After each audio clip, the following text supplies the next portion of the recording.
अस्सलाम वालेकुम, बिस्मिल्लाहिर्रहमानिर्रहीम। कल पाकिस्तान को इंडिया से एक इबरतनाक शिकस्त हासिल हुई है और अब ये कोई नई चीज़ नहीं रही कि कोई भी टी20 आई वर्ल्ड कप हो या कोई भी आईसीसी का इवेंट हो और जिसके अंदर पाकिस्तान इंडिया से जीत सके। एक मुश्किलों से 2021 के अंदर बाबर आज़म की कप्तानी के अंदर पाकिस्तान ने ये एक कारनामा सर अंजाम दिया था कि इंडिया को टी20 वर्ल्ड कप में हराया था और उसके बाद से लेकर अब तक या उससे पहले भी आईसीसी टी20 वर्ल्ड कप की बात करें तो पाकिस्तान कभी भी इंडिया को हराने में नहीं कामयाब हुआ। तो मेरे ख्याल से जो सूर्या कुमार यादव ये बात करते थे कि पाकिस्तान और इंडिया की आईसीसी इवेंट्स में कोई राइवलरी नहीं है, तो आई थिंक वो सही करते थे क्योंकि 8 मैचेज़ टी20 वर्ल्ड कप में जब भी पाकिस्तान ने टोटल 9 या 10 मैचेज़ खेले, उनमें से 8 मैचेज़ अभी तक इंडिया जीत चुका है और सिर्फ 1 मैच पाकिस्तान जीता है। तो फिर मुझे तो ये कहना चाहिए कि इंडिया ने पाकिस्तान को नहीं, इंडिया ने अफ़गानिस्तान को भी नहीं, नामीबिया को भी नहीं, इंडिया ने युगांडा क्यों हराया है? क्योंकि जिस तरीके की परफ़ॉर्मेंसेज़ कल पाकिस्तानी प्लेयर्स ने दी है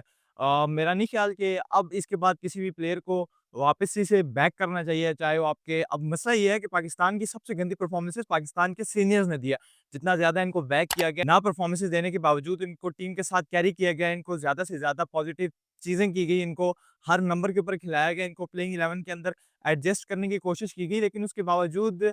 ये up to the mark performances देने में कामयाब नहीं हुए और जब बड़े इवेंट्स में बड़ी टीम के खिलाफ परफ़ॉर्मेंसेज़ की ज़रूरत होती है, तो आपके जो सीनियर प्लेयर्स हैं, वो हमेशा से फ़ारग तरीन परफ़ॉर्मेंसेज़ देते हैं। पाकिस्तान ने कल जब टॉस जीता, तो पाकिस्तान तकरीबन 30% मैच के अंदर था। पाकिस्तान 30% मैच में इंडिया से ऊपर था क्योंकि टॉस जीतने के बाद वेदर ऐसा ह्यूमिड था, आपके पास बहुत बड़ा चांस था, आपने पहले फ़ील्डिंग का फ़ैसला किया, जो कि 2 चीज़ों से बड़ा अहम था कि एक इंडिया को हम चेज़ में नहीं पकड़ सकते, जिस तरीके की उनकी परफ़ॉर्मेंस है और दूसरा दूसरे बैटिंग जब आप बैटिंग सेकंड करते हो तो उस टाइम बारिश की वजह से जो है वो ड्यू के बहुत ज़्यादा चांसेस थे। तो दोनों चीज़ों को देखते हुए सलमान अली आगा का जो फ़ैसला था वो ठीक था और अगर प्लेइंग 11 की बात करें, तो अब ये नहीं है कि मैच हार गए तो हम डिस्कशन करें कि उस्मान तारिक को नहीं होना चाहिए था या शादाब की जगह नसीम को होना चाहिए था। प्लेइंग 11 सॉर्ट आउट थी, आपने ठीक प्लेइंग 11 खिलाई अकॉर्डिंग टू द कंडीशंस आपने जो प्लान एग्ज़ीक्यूट करने थे उसके हिसाब से जो प्लेइंग 11 बनाई थी वो ठीक थी और फिर तीसरी सबसे अच्छी चीज़ जो मुझे लगी कि पूरा पाकिस्तान या पूरा भारत ये सोच रहा था कि जब पाकिस्तान बॉलिंग करने आएगा तो पहला ओवर आपका शाहीन करेंगे और फिर दूसरे एंड से आप साइम अयूब को यूटिलाइज़ करोगे। लेकिन अनफॉर्चुनेटली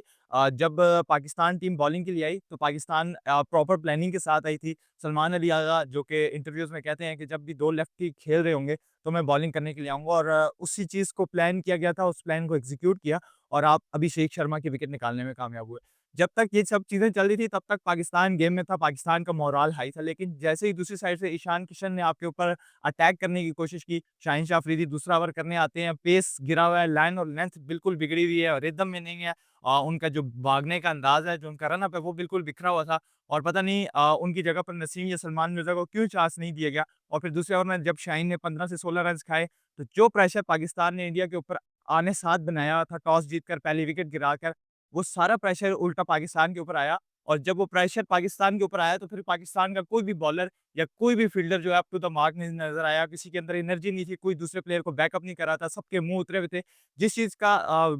पूरा फ़ायदा उठाया उनके ओपनर बैट्समैन ईशान किशन ने और जिस किस्म की फ़ॉर्म उनकी लगी हुई है, आई थिंक जिस किस्म की इनिंग उन्होंने ऊपर से आके 40 बॉलों में 70-80 की खेल दी, वो शायद कोई और प्लेयर नहीं खेल सकता था क्योंकि कंडीशंस डिमांड नहीं कर रही थी, कंडीशंस इस किस्म की इनिंग को सपोर्ट नहीं कर रही थी। उनके 2-3 चांसेस भी निकले, पाकिस्तान उनको ग्रैब करने में कामयाब ना हुआ और जब एक टाइम पर उनका 10 ओवरों में आई थिंक 92 फॉर 1 थे और जब ईशान किशन की विकेट गिरी, उसके बाद तिलक वर्मा जो कि अच्छी फ़ॉर्म में नहीं थे और ये ऐसी पिच थी, ऐसी कंडीशंस थी, ये ऐसा ग्राउंड था कि जहाँ पर आपके बड़े शॉट्स नहीं लगने थे, आपने नीचे-नीचे खेल कर कोई 8-9 का जो है एवरेज को कंटिन्यू करना था, पावर प्ले को यूटिलाइज़ करना था, मिडल ओवर्स में एवरेज बनानी थी 7 से 8 रन की रन बॉल और उसके बाद आखिरी 4 से 5 ओवर के अंदर आपने विकेट्स इन हैंड रख कर टीम को 40 से 50 रन्स का एक एक्स्ट्रा बूस्ट देना था। तो ये तरीका था इस मैच के अंदर खेलने का और इंडिया ने इसको यूटिलाइज़ किया। हालाँकि उनको एक अच्छा स्टार्ट मिला, ईशान किशन के आउट होने के बाद जिस किस्म की कंडीशंस डिमांड करी थी, तमाम प्लेयर्स ने उन चीज़ों को अडॉप्ट किया और पाकिस्तान फिर भी 175 पर उनको पकड़ने में कामयाब हुआ। ये स्कोर 145-150 तक भी रोका जा सकता था,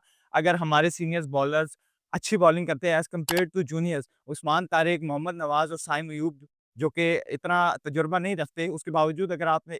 सही एरिया को हिट किया तो आपको अच्छे रन से भी आप बचे और आपको विकेट्स भी मिले। On the other hand Shaheen ने पहले ओवर में 15 दिए और जो लास्ट ओवर करने आए तो सबको ये पता था कि शाहीन को रन्स होंगे और दुआ सब ये कहते हैं कि पाकिस्तान 160 तक स्ट्रिक करे, लेकिन अनफॉर्चुनेटली आखिरी ओवर में भी उनको रन्स हुए। बीच में शादाब और इब्रार अहमद इब्रार मिस्ट्री स्पिनर कहलाते हैं, 28 से 29 उनके डोमेस्टिक के अंदर मैचेज़ हैं। क्या करना है इन मैचेज़ का, अगर आप इतना डोमेस्टिक खेल के इतना रगड़ा लगाने के बाद भी आप अपने नर्व्स के ऊपर काबू नहीं रख पाते, आप प्रेशर के अंदर एक अच्छी लाइन और लेंथ के ऊपर बॉलिंग नहीं कर पाते। ये तो नहीं है कि आपको बॉलिंग नहीं आती या आपकी अंदर परफॉर्मेंसेस करने की काबिलियत नहीं है, काबिलियत है, लेकिन चीज़ यही थी कि आपने प्रेशर को इन्हेल करना था और उस प्रेशर के टाइम के ऊपर अपने ऊपर काबू रख के एक अच्छी और अच्छी लाइन और लेंथ के ऊपर बॉलिंग करनी थी और मैसेज देना था अपने जूनियर्स को कि इस पिच के ऊपर इस किस्म की बॉलिंग होगी, मैं ऐसे बॉलिंग कर रहा हूँ और आप सबने इस चीज़ को फ़ॉलो करना है। लेकिन अनफॉर्चुनेटली शादाब हो या इब्रार अहमद या शाहीन शाह अफरीदी, इन तीनों ने आई थिंक 7 से 8 ओवर्स के अंदर 100 रन्स टपवाए हैं और बाकी 12 से 13 ओवर्स के अंदर जो हमारे जूनियर्स बॉलर्स ने, उन्होंने अच्छी बॉलिंग की और 80 से 90 रन्स दिए। तो डिफरेंस आपको नज़र आता है जब आपके सीनियर्स परफ़ॉर्म ना करें, जब आप उन प्लेयर्स को साथ कैरी करो जिनकी फ़ॉर्म नहीं लगी हुई, जिनका कोई रिदम नहीं है, तो फिर आपको ऐसे मैचेज़ के अंदर बड़े फ्लॉज़ नज़र आएँगे। जो पाकिस्तान बॉलिंग करके आया तो ऑब्वियसली पाकिस्तान ने 20 से 25 रन ज़्यादा दिए थे। इस टारगेट को ईशान किशन की विकेट गिरने के बाद आप 145 से 150 के ऊपर स्ट्रिक कर सकते थे। लेकिन अनफॉर्चुनेटली गंदी बॉलिंग की बिना के ऊपर जो है वो आप इन को ज़्यादा रन्स करवाने में कामयाब हुए। उसके बाद जब इंडिया बॉलिंग करने के लिए आया और पाकिस्तान की बैटिंग थी तो ज़हन में एक ही चीज़ थी कि पाकिस्तान का 175 रन्स टारगेट को अचीव करना it's not a big deal, लेकिन कोलैप्स ना आ जाए और हमने देखा जिस किस्म की बॉलिंग हार्दिक पांड्या ने की, वो भी एक ऑलराउंडर है, फ़हीम अशरफ भी एक ऑलराउंडर है, इवन के शाहीन एक प्रॉपर बॉलर है। अगर हार्दिक पांड्या को पता है कि यहाँ पर किस जगह पर बॉल करना है और वहाँ से क्या कुछ फास्ट बॉलर्स के लिए है, तो फिर शाहीन शाह अफरीदी को क्यों नहीं पता था। बुमराह ने ऊपर से अच्छा स्टार्ट दिया और उन्होंने बैक टू बैक पाकिस्तान की जब विकेट्स गिराई, प्रेशर पाकिस्तान के ऊपर बहुत ज़्यादा आ गया था और इस वक़्त एक आइडियल पोज़ीशन थी बाबर आज़म के लिए जो कि पिछले 10 से 12 साल से पाकिस्तान के लिए सर्व कर रहे हैं। इस वक़्त सबसे ज़्यादा क्रिटिसिज़्म पिछले 2 साल से उनके ऊपर आ रहा है। नहीं है परफ़ॉर्मेंसेज़ उसके बावजूद बैक किया जा रहा है और कल के मैच के अंदर मैं नहीं कहता कि पाकिस्तान को मैच जितवाने वाली इनिंग खेले थे, लेकिन एज़ अ सीनियर प्लेयर ये आपका हक था, ये आपकी रिस्पॉन्सिबिलिटी थी कि अगर बाकी प्लेयर्स ने नहीं परफ़ॉर्म किया, ये आपकी किस्म की गेम थी। रन अ बॉल खेलना था, नीचे की शॉट्स खेलनी थी, आपने हर ओवर के अंदर 8 से 9 रन्स को कैलकुलेट करना था और आखिर में आकर जाके आपके पास ऐसे ऑलराउंडर्स मौजूद थे जो कि बड़ी हिट्स लगा के उस रन रेट को कवर कर सकते थे। लेकिन अनफॉर्चुनेटली जिस किस्म की क्रिकेट के लिए आप खेले जाते हो और जिस किस्म की क्रिकेट के लिए आपको सपोर्ट किया जाता है कि बाकी सब जो है वो अटैकिंग क्रिकेट खेलेंगे और आप एक साइड से विकेट को रोक के रखेंगे, तो कल आपके लिए वही एक बनी-बनाई सिचुएशन थी, आपने उसको ग्रैब करना था और लोगों को गलत साबित करना था। अनफॉर्चुनेटली आपको भी सपोर्ट कर के हम थक चुके हैं, लेकिन आप भी कल कुछ नहीं कर पाए। उस्मान खान जिसको पूरा पाकिस्तान इस मैच से पहले चाहता था कि बिठा के ख्वाजा नाफे को खिलाया जाए, अब सबको उसने गलत साबित किया और उसने ऐसी इनिंग खेली कि यार शर्म आ रही थी देख के कि वो प्लेयर जो कि यूएई से आया है, जिसका यूएसए से आया है, जिसका कोई स्टांस नहीं है, जो कि एक ओपनर था। मुल्तान सुल्तान में परफॉर्मेंस दी, फिर टीम से ड्रॉप हुआ और आज वो आके इतने बड़े स्टेज के ऊपर जहाँ पर कोई भी प्लेयर 7-8 रन्स करने में नहीं कामयाब हो रहा, वहाँ पर वो पीछे जाकर कवर्स में जहाँ-जहाँ वो शॉट्स लगा सकता था, उसने लगाने की कोशिश की। उसके अलावा पाकिस्तान के शादाब, फ़हीम, नवाज़ कोई भी प्लेयर, कोई भी बैट्समैन परफॉर्मेंसेज़ देने में कामयाब नहीं हुए। अब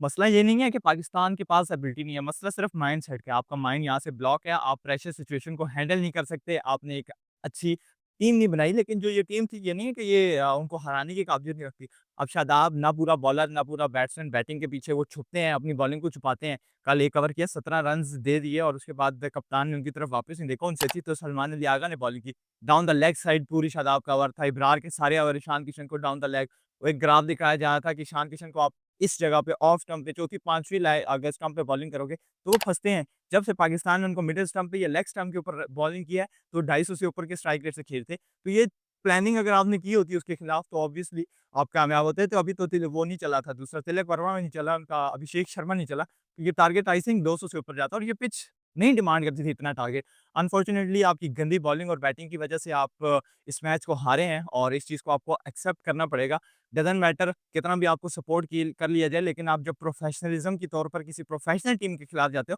तो वो इंडिया यहाँ पर है और आप यहाँ पर है और आपकी मेंटालिटी के अंदर और उनके प्लेयर्स की मेंटालिटी के अंदर ज़मीन आसमान का फ़र्क है। दैट्स द ओनली रीज़न कि आप कल कोलैप्स किए और उसके बाद आप एक इबरतनाक शिकस्त आपको हुई। वन साइडेडली उन्होंने मैच जीता। कोई मैच के अंदर आप नहीं नज़र आए और आपने कोई जो है वो कंपैरिज़न नहीं किया, कोई कोशिश नहीं की उनको कम्पीट करने की, कहीं पे लगे कि नहीं पाकिस्तान जीत सकता है, जो कोई जीत सकता है। इवन कि पहले दूसरे मैच इनिंग के पावर प्ले में ही हमें पता लग गया था। अब सिनेरियो ये है कि पाकिस्तान फिलहाल वर्ल्ड कप से बाहर नहीं हुआ, आपका लास्ट मैच नामीबिया से और आपकी यही औकात है कि आप उन्हीं को जाकर हराएँ। मोस्ट प्रोबेबली 3 से 4 चेंजेस पाकिस्तान की प्लेइंग 11 में नज़र आएँगी। Shadab is going out, Babar Azam is going out, and your premium fast bowler Shaheen Shah Afridi is going out. Salman Mirza is replacing Shaheen Shah Afridi, Babar Azam को रिप्लेस करेंगे फ़खर ज़मान, मे बी ख्वाजा नाफ़े, इन दोनों में से कोई एक कन्फर्म है और शादाब ये को रिप्लेस करेंगे Naseem Shah as a bowler. तो ये 3 चेंजेज़ आपकी टीम में होंगी। फरहान कल डॉक्यूमेंट्रीज़ बनाते ना, आपने रन्स नहीं किए। अनफॉर्चुनेटली पाकिस्तान हारा और अगर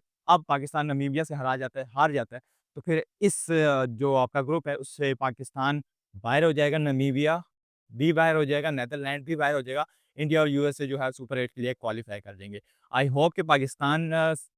एटलीस्ट नामीबिया से ना हारे और मुझे उम्मीद है कि नामीबिया से नहीं हारेगा, सुपर 8 के लिए क्वालीफाई करेगा। फैन्स इस वक़्त आपके बहुत खिलाफ हैं, लेकिन आपको एज़ अ टीम जेल होना पड़ेगा क्योंकि at the end of the day we want you to win the world cup. Doesn't matter, India का मैच था, जीतना चाहिए था, कब्ज़ा काफ़ी था। जहाँ इतने आ रहे हैं वहाँ पर आप एक और हार गए हैं, आपको शायद फ़र्क ना पड़ता हो लेकिन फैन्स को इससे बहुत ज़्यादा फ़र्क पड़ता है और काफ़ी लोग आपको देखना छोड़ चुके हैं। लेकिन अब ऐसी परफ़ॉर्मेंसेज़ के बाद उन जो लोग देख रहे हैं, उनमें भी कमी आएगी और अब एक ही चीज़ है जिससे आप इन दोबारा इन सबको वापस अपनी तरफ मुतवज्जा कर सकते हैं, वो आपकी परफ़ॉर्मेंसेज़ हैं और आप हमेशा से जानते हैं कि जब आप गंदी परफ़ॉर्मेंसेज़ करते हैं, पूरा पाकिस्तान आपके खिलाफ होता है और आपकी एक अच्छी परफ़ॉर्मेंसेज़ की बेस के ऊपर हम 8-8 साल जो है वो लोगों से लड़ते हैं। तो उम्मीद करते हैं पाकिस्तान नामीबिया से जीते, फिर उसके बाद सुपर 8 में आपके 3 मैचेज़ हैं, उन 3 मैचेज़ को जीतो और हो सकता है कि सेमीफ़ाइनल के अंदर दोबारा इनसे मुकाबला पड़े। अब दिल तो नहीं चाह रहा कि आपको सपोर्ट किया जाए लेकिन